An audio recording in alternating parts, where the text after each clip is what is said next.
അബുദാബിയിൽ ജൂത പുരോഹിതൻ കൊല്ലപ്പെട്ട സംഭവത്തിൽ 3 പേർ അറസ്റ്റിലായി. ഉസ്ബെക്കിസ്ഥാൻ സ്വദേശികളായ 3 പേരാണ് പിടിയിലായതെന്ന് UAE ആഭ്യന്തര മന്ത്രാലയം അറിയിച്ചു. കൊല്ലപ്പെട്ട പുരോഹിതന്റെ സംസ്കാരം ഇസ്രായേലിൽ നടക്കും. ഷബാദ് റബി സ്വീവ് കോഗന്റെ കൊലയുമായി ബന്ധപ്പെട്ടാണ് 3 ഉസ്ബെക്ക് യുവാക്കൾ പിടിയിലായതായി UAE ആഭ്യന്തര മന്ത്രാലയം സ്ഥിരീകരിച്ചത്. പ്രതികളുടെ പേരും ചിത്രങ്ങളും അടങ്ങുന്ന വിവരങ്ങൾ മന്ത്രാലയം പുറത്തുവിട്ടു. മൾഡോവയിലും ഇസ്രായേലിലുമായി ഇരട്ട പൗരത്വമുള്ള ജൂത റബ്ബിയാണ് കൊല്ലപ്പെട്ട സ്വീവ് കോഗൻ. UAEയിൽ താമസിച്ചിരുന്ന ഇദ്ദേഹത്തെ കാണാനില്ലെന്ന് വ്യാഴാഴ്ച കുടുംബം പരാതി നൽകിയിരുന്നു.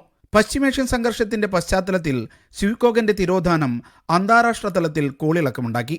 മാൽഡോവൻ പാസ്പോർട്ടിലാണ് കോഗൻ UAEയിലെത്തി താമസിച്ചിരുന്നത്. കുടുംബത്തിന്റെ പരാതിയിൽ നടന്ന അന്വേഷണത്തിൽ ഞായറാഴ്ച റബ്ബിയെ കൊല്ലപ്പെട്ട നിലയിൽ കണ്ടെത്തി. മണിക്കൂറുകൾക്കകം പ്രത്യേക അന്വേഷണ സംഘം 3 പ്രതികളെയും അറസ്റ്റ് ചെയ്തു. പബ്ലിക് പ്രോസിക്യൂഷന് മുന്നിൽ ഹാജരാക്കിയ പ്രതികൾക്കെതിരെ നിയമ നടപടികൾ ആരംഭിച്ചു. റബ്ബിയുടെ കൊലപാതകത്തിലേക്ക് നയിച്ച കാരണങ്ങളെക്കുറിച്ച് അന്വേഷണം പുരോഗമിക്കുകയാണ്. തെളിവെടുപ്പ് പൂർത്തിയാകുന്ന മുറയ്ക്ക് ഈ വിവരങ്ങൾ പുറത്തുവിടും. UAEയിലെ മുഴുവൻ ജനങ്ങളുടെയും സുരക്ഷ പ്രധാനമാണെന്നും വിവിധ വിഭാഗങ്ങൾക്കിടയിൽ സഹവർത്തിത്വം ഉറപ്പാക്കണമെന്നും ആഭ്യന്തര മന്ത്രാലയം പറഞ്ഞു. കൊല്ലപ്പെട്ട റബ്ബിയുടെ സംസ്കാരം ഇസ്രായേലിൽ നടക്കും. Media 1 Dubai.